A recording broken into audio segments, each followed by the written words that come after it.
Hello everyone, this is ninth day of practicing my communication skill. I improved my communication skill through make this video on daily basis.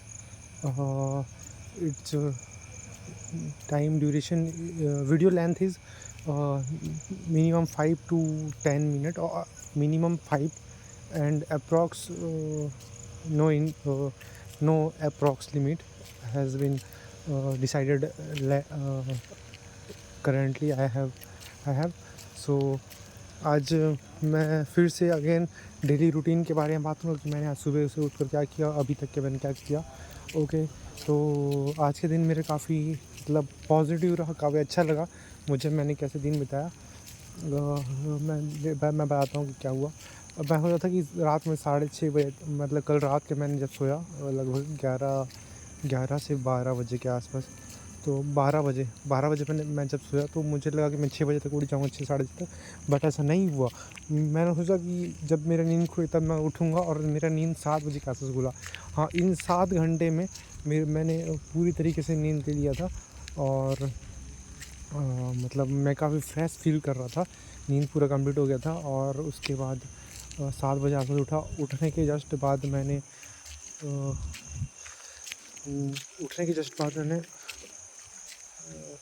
अपना मैंने fresh वगैरह हुआ। उसके बाद अपना tiffin विफ़िन लेने के बाद, नहा धोकर टिफ़िन वगैरह लेने के बाद मैं गया लाइब्रेरी, और वहाँ पे मैंने आज पूरा दिन बिताया। लगभग मैं 11 बजे लाइब्रेरी गया था। 1 घंटा मैंने कुछ रील्स वगैरह देख लिया, रील्स नहीं, कुछ वीडियोस देखे। 1 घंटा थोड़ा वेस्ट हुआ, और मैंने ये नोटिस किया कि मेरा टाइम काफ़ी ज़्यादा गया वहाँ पे, तो मुझे उसे कम करना है। और मैंने 12 बजे से पढ़ाई शुरू किया। मैंने आज परसेंटेज के बारे में सीखा, परसेंटेज का जो बेसिक है, मैंने पढ़ा कि कैसे फ्रैक्शन कैसे कन्वर्ट करते हैं, और फ्रैक्शन टू परसेंटेज कैसे कन्वर्सन करते हैं। उसके बाद मैंने सीखा, मैंने उसके बारे में बायजूस के जो बायजूस प्लेटफॉर्म है, उससे मैंने पढ़ा कि कैसे बेसिक्स जो होते हैं परसेंटेज के, जो न्यूमरेटर और डिनोमिनेटर होते हैं, उन्हें कैसे एडिशन, सब्ट्रैक्शन, मल्टीप्लाई और डिवीज़न करते हैं, ये मैंने पढ़ा। कुछ आर्टिकल पढ़े इस बारे में, तो मुझे काफ़ी क्लैरिटी मिला। मैं इससे पहले मैं लगभग बचपन में ही पढ़ा था, तो वो मैंने फिर दोबारा रिवाइज़ किया, तो मुझे काफ़ी क्लैरिटी मिला। और इवन मैंने पापा को भी कह दिया कि मैं 6th 7th 8th की बुक, मुझे मैथ्स की बुक दिलवा दीजिए स्कूल से करके, तो वो मैं लाऊंगा। हालांकि या तो फ़ोटो खींच के ले आऊँगा, परसेंटेज के चैप्टर्स वो मैं सॉल्व करूँगा, या वहीं पे ही कर लूँगा, ऐसा मैंने प्लान किया हुआ है। उसके बाद ये हो गया। उसके बाद उसके बाद मैंने वो आदित्य रंजन सर के वीडियोस देखे, कि वही कि कैसे परसेंटेज फ्रैक्शन कन्वर्जन करते हैं, और फ्रैक्शन टू कैसे परसेंटेज में कन्वर्जन करना है, ये मैंने देखा। और उसके बाद ये मैंने सीखा। और देन उसके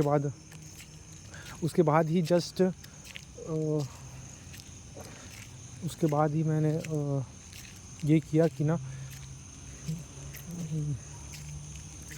उसके बाद ही, हाँ, दिन भर यही लगा, और ये देखा, उसका सीखा। बस प्रैक्टिस करना, मुझे थोड़ा सा टाइम सही से करना पड़ेगा, कि मैनेज करना पड़ेगा कि कैसे मैं प्रैक्टिस भी करता जाऊँ कंटिन्यू, साथ में पढ़ाई के साथ में कैसे मैं कंटिन्यू करते जाऊँ, तो क्वेश्चन कैसे बनाता जाऊँ।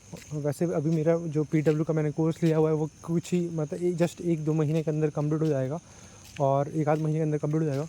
उसके बाद मेरे पास जो पूरे लिस्ट बकेट होगा कंप्लीटेड कोर्स का, तो उसे मैं जब चाहे तब देख सकता हूँ। तो मैंने अब क्या कर रहा हूँ, मैं प्रैक्टिस के ऊपर ध्यान दे रहा हूँ। उसके बाद मैं लगभग 5 बजे ड्यूटी था, शाम के मेरी इवनिंग ड्यूटी था, तो मैं 5 बजे वापस निकल गया, लाइब्रेरी से निकल गया था। लाइब्रेरी से आते वक्त आज जिन्होंने मुझे आज लाइब्रेरी छोड़ा था, वो मुझे मिल गया। हालांकि मैं जाता हूँ, तो मैं कोशिश करता हूँ जल्दी लाइब्रेरी पहुँच सकूँ, तो मैं लिफ्ट ले लेता हूँ। और लेकिन आते वक्त जो मैं आता हूँ वो मैं पैदल चलना प्रेफर करता हूँ, क्योंकि मेरा एक्सरसाइज भी हो जाएगा पैर का ऐसे करके। बट उन्होंने वो पीछे से ही आए जिन्होंने मुझे आज सुबह छोड़ा था, वो आए मुझे लिफ्ट देकर वापस मेरे रूम मतलब बैरक पर छोड़ दिया।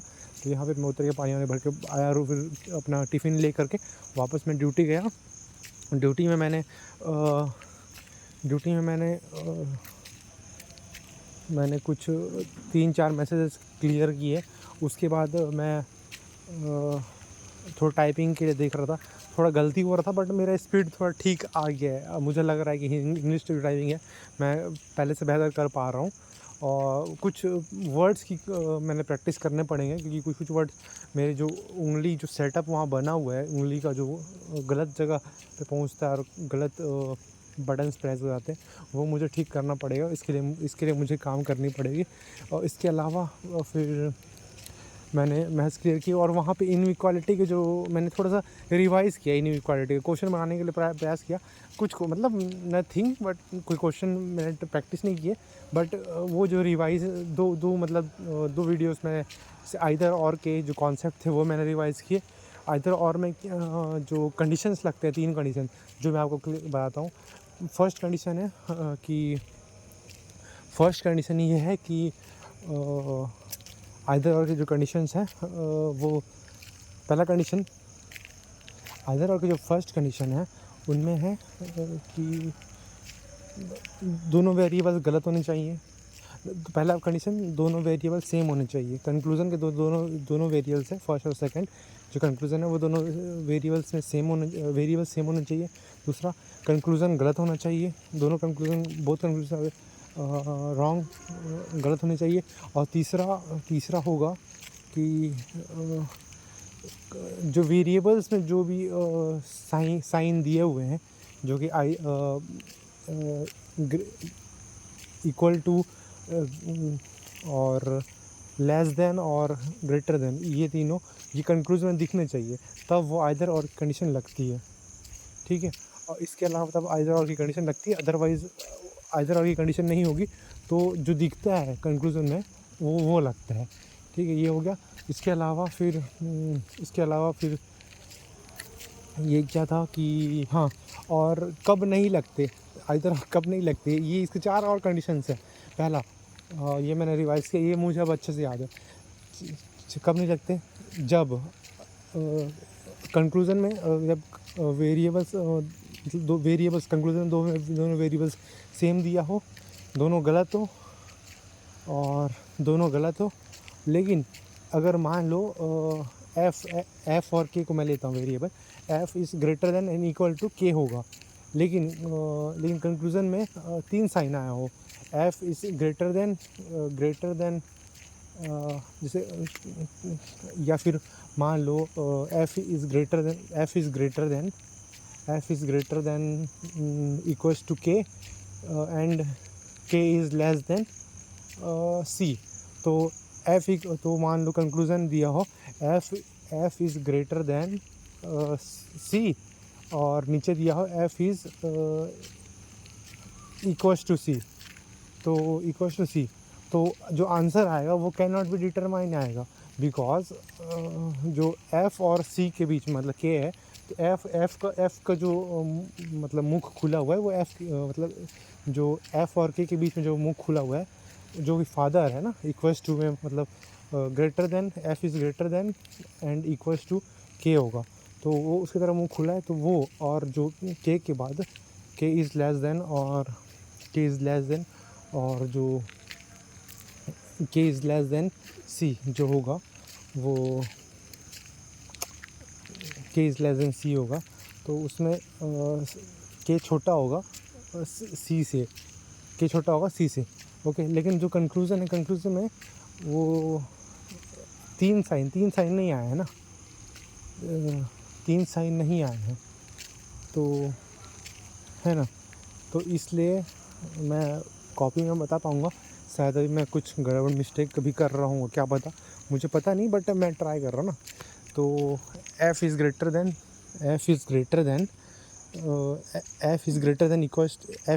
देन सी, नीचे में रहेगा F is equals to C, तो इसमें आइदर और नहीं आया, क्योंकि एफ इज़ लेस देन नहीं है ना, कैनॉट बी डिटरमाइन जैसे आंसर आया, कैनॉट बी डिटरमाइन, लेकिन एफ इज़ ग्रेटर देन सी है, एफ इज़ इक्वल टू सी है, एफ इज़ लेस देन सी नहीं है, इस कारण से ना आइदर और नहीं आएगा। तो क्या आएगा इसमें, जो कंक्लूजन दिखता है, मतलब गलत हुआ तो neither one neither two follow, ये नाइदर वन और neither two, neither one and neither two, नहीं नाइदर वन और टू, ऐसा आएगा, ये आंसर ही आएगा। ओके, ये हुआ। उसके बाद उसे जो 3 कंडीशंस थे वो मैंने बताया, पहले बिन बुलाए मेहमान नहीं आना चाहिए, तीसरा दूसरा होगा बराबर की शरारत, जादू कैनॉट बी डिटरमाइन में आइदर, अगर मान लो कोई वेरिएबल है उसमें ना ए नहीं है, लेकिन वेरिएबल में, क्वेश्चन के वेरिएबल में ए नहीं है, लेकिन मान लो आंसर में आता है, कंक्लूजन में आता है F is greater than A, F is greater than A, F is less than A, F is equals to A. तो ना मान लो वेरिएबल में ए नहीं है तो भी यहाँ पे आइदर और आ सकता है आंसर। क्यों? रीज़न ये है कि भाई अगर वेरिएबल में ए नहीं है तो हम लोग उसका रिलेशन डिटरमाइन नहीं कर सकते, तो आंसर, वो जो आंसर होगा वो कैन नॉट बी डिटरमाइन आएगा। तो कंक्लूजन में तीनों के तीनों अवेलेबल है ना, तो इसका आंसर आइदर और में आ सकता है। ठीक है, मतलब बराबर की शरारत हो सकती है, इसको बराबर की शरारत बोल सकते हैं, ये होगा। और दो और क्या था इसका, दो और क्या था, दो मैं कंडीशंस और भूल रहा हूँ, शायद मुझे फ़िलहाल याद नहीं आ रहा। थोड़ा सा मैं कोशिश करता हूँ, मतलब रिकॉल करने की कोशिश करता हूँ कि क्या होगा, रिकॉल करने की कोशिश कर रहा हूँ। ज़ीरो की एक तो बराबर की शरारत, मतलब बराबर इक्वल्स टू की शरारत, एक जादू था, है ना, इक्वल्स टू की शरारत, एक जादू, एक बिन बुलाए मेहमान, और एक कुछ तो था जो मुझे चौथा याद नहीं आ रहा, वो थोड़ा सा मुझे एक बार और देखना पड़ेगा, फिर याद आ जाएगा, है ना। तो ये रही मेरे दिन, तो काफ़ी अच्छा रहा। और उसके अलावा मैंने आज न्यूज़पेपर पढ़ा, और मैंने निमिषा बंसल जो मैम है, निमिषा बंसल मैम है, उनके डिस्क्रिप्टिव कैसे आंसर लिखना है वो मैंने देखा, मतलब डिस्क्रिप्टिव कैसे सॉल्व करना है, वो डिस्क्रिप्टिव कैसे लिखते हैं वो मैं देखा। मुझे काफ़ी अच्छा, मतलब बहुत इजी तरीके से उन्होंने बताया हुआ है।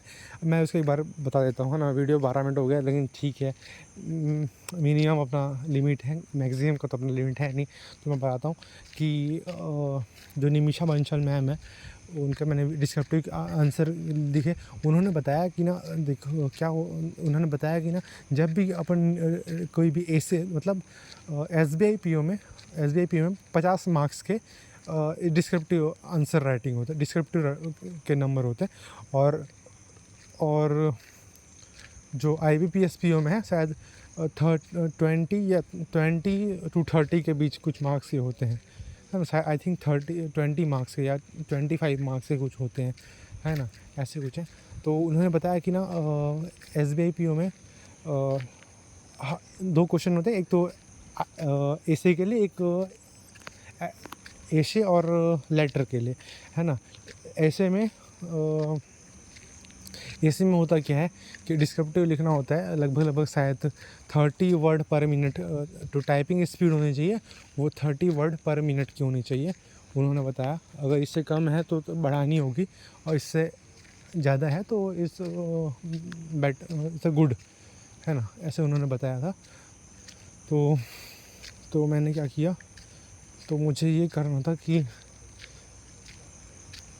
तो उन्होंने बताया कि ना, मान लो कोई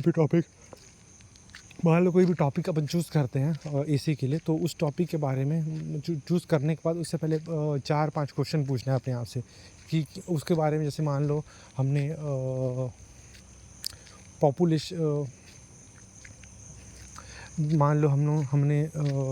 मान लो एक ऐसे ले लिए कि ना, कौन सा ऐसे, मान लो टॉपिक है, बहुत सारे ऐसे दिया हुआ है, तो उसमें से एक टॉपिक है ऐसे के बारे में, मतलब जो ये किसके बारे में,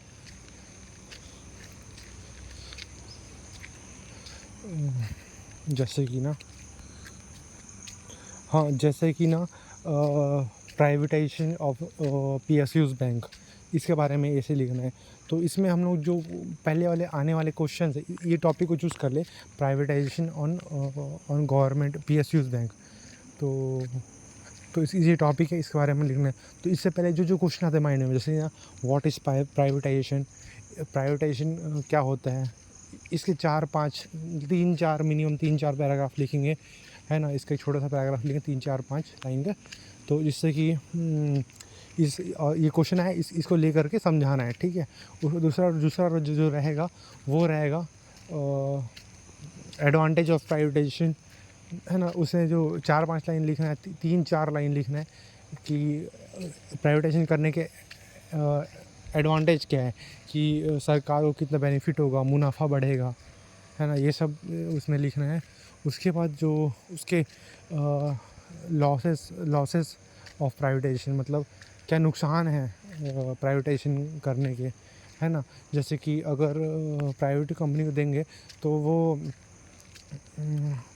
प्राइवेट कंपनी मतलब एक प्राइवेट ओनर को प्राइवेट ओनरशिप जो प्राइवेट लोगों को जाएगा, वो कैसे उसको, मतलब वो अपने प्रॉफिट के लिए उससे काम करेंगे। तो गांव से वो अपने बैंक को हटा सकते हैं, और जो कि शहरों की ओर लेके जाएंगे, क्योंकि शहरों में ज़्यादा बिजनेसेस होते हैं। तो ये लॉसेस हैं। लोग मैक्सिमम लोगों तक मतलब वो सर्विसेज नहीं पहुंच पाएंगे, है ना। तो ये था। और इसके अलावा चौथा जो था वो था हाउ, मतलब कैसे ओनरशिप PSUs के पास रख कर ही उसको प्राइवेट तरीके से उसको चला सकते हैं। ये मतलब उसके सुझाव, कंक्लूज़न, एक सुझाव लिख सकते हैं। इंग्लिश में से क्या कहते हैं मुझे नहीं पता, एक सुझाव लिख सकते हैं। उसके अलावा सुझाव, उसका कंक्लूज़न ये रहेगा। इसमें फीस के भी 3-4 लाइन करेंगे। तो ऐसे ना 4-5 टॉपिक क्वेश्चन कर लें, क्वेश्चन के आंसर देने हैं और उनको लिखना है। तो ये एक तरह से ऐसे बन जाएगा। इसके अलावा जो लेटर है, लेटर में 2 तरह के लेटर होते हैं, फॉर्मल और इनफॉर्मल। फॉर्मल लेटर वो जो हम अपने जो हम किसी ऑर्गेनाइजेशन को लिखते हैं, या किसी इंस्टीट्यूट को, या किसी पब्लिक वेलफेयर वर्क या इससे रिलेटेड कुछ चीज़ों के लिए लिखते हैं, तो उसे फॉर्मल कहते हैं। और इनफॉर्मल में क्या होता है, इनफॉर्मल में होता है कि इनफॉर्मल में हम किसी फ्रेंड्स को या रिलेटिव्स को जो लेटर लिखते हैं वो इनफॉर्मल होता है। तो इसके दोनों के कुछ फ़ायदे और लॉसेस, बेनिफिट्स और कुछ डिसएडवांटेज और कुछ डिसएडवांटेज हैं कि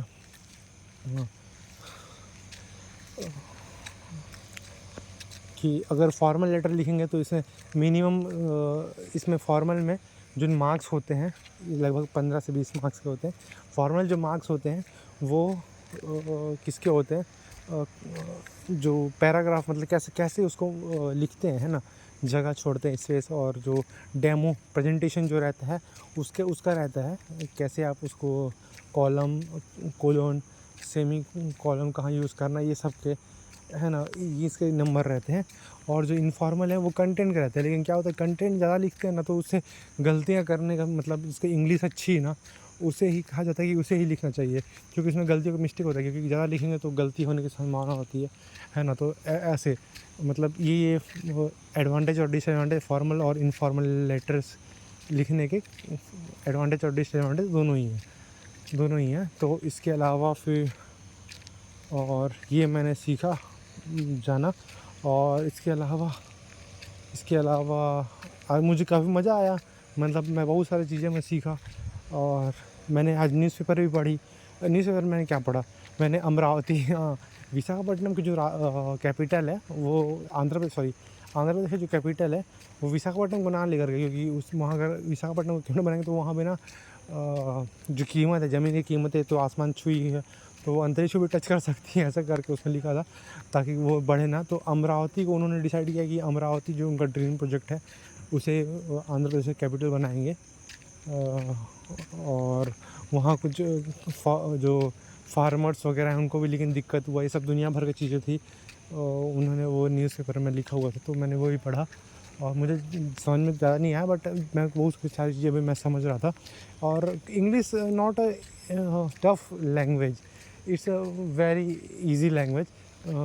बट स्टिल यू लिसनिंग और मतलब मिलते जुलते रहना है उससे, इंग्लिश से मिलते जुलते रहेंगे तो ये काफ़ी आसान होगा। और ये मैं करूँगा 6 महीने के अंदर मुझे करना है। तो और मैंने आज एक टॉपिक पढ़ा मनी लॉन्ड्रिंग के बारे में पढ़ रहा था कि क्या होता है, कैसे ये काम करता है। तो ये थोड़ा सा देखा मैंने, एफ के बारे में पढ़ा, फाइनेंस एक्शन टास्क फोर्स। तो ये कुछ चीज़ें हैं तो मैंने जाना, तो काफ़ी मज़ा आया मुझे आज का दिन। तो ओके, तो काफ़ी 20 मिनट का वीडियो हो गया। देन